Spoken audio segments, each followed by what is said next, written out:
Dans cette vidéo, nous allons étudier quelques propriétés chimiques des alcools, comment les classifier et quelques utilisations des alcools. Les alcools sont des molécules organiques ayant un groupe fonctionnel hydroxyle, qui est composé d'un oxygène lié à un hydrogène OH. Voici le méthane. Remplacez un hydrogène avec le groupe fonctionnel alcool pour former du méthanol. Voici l'éthane. Et voici l'éthanol. Propane et propanol. Mettez cette vidéo en pause et donnez le nom de cette molécule. C'est du butanol. Aviez-vous trouvé? La formule générale des alcools est CnH2n+1OH. Le groupe OH transforme généralement les alcools en molécules polaires. Le groupe hydroxyle entraîne également une liaison hydrogène. Dans notre vidéo sur la distillation fractionnée, nous avons vu comment allonger la chaîne augmente le point d'ébullition en raison du renforcement des forces intermoléculaires. Les alcools suivent le même principe, mais leur point d'ébullition est encore plus élevé que celui de leur alcane correspondant en raison de la liaison hydrogène.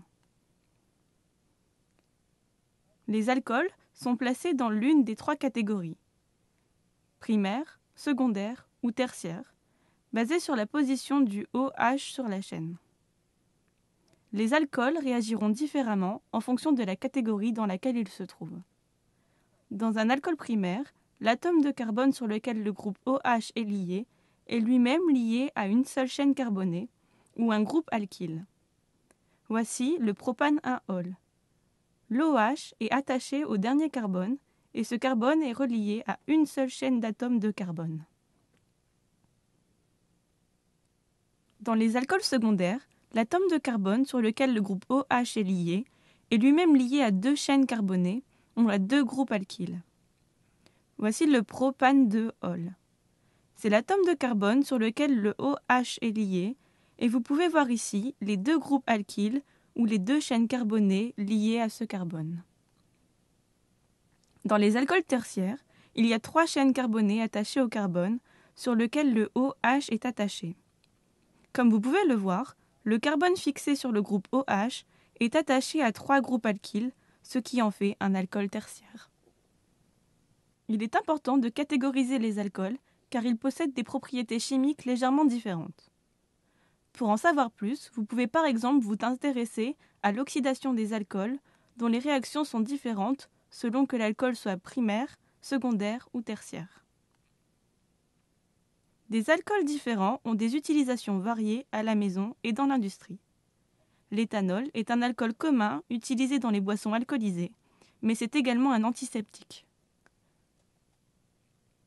L'éthanol peut être créé de deux façons différentes, par fermentation et par hydratation de l'éthylène. Nous avons réalisé une vidéo sur ces molécules pour connaître ces méthodes plus en détail. Les alcools peuvent également servir de combustible, de conservateur et de solvant. Maintenant, à la fin de cette leçon, vous devriez être en mesure d'identifier le groupe fonctionnel alcool, de nommer les alcools, de comprendre leurs utilisations et être en mesure de les ranger dans une des catégories primaires, secondaires ou tertiaires.